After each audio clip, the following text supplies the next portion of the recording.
Сегодня я посетил больницу Шашинскую, проверить, все эти больные на корону. Зашел в кабинет, они мне говорят, покажи язык. Я не понял. Может, я что, и штопка за другое? Ну, раздай палец. Уделал мне на палец, одел некий прибор, проверил, сказал, ты не больны короной. Проверил температуру, давление, отпустила домой. Не госпитализировал. Вот это и государство. Не то, что других мор.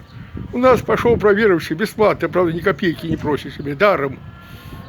Цивилизация земного шара, Беларусь. Правда, тащусь в Беларусь в кармане шиш, а вот даром и проверяют те больницы здоровы, тягаешься ты по городу, и в деревне, с коровами, с быками. Ну все, хорошо. Будьте здоровы, живите богато.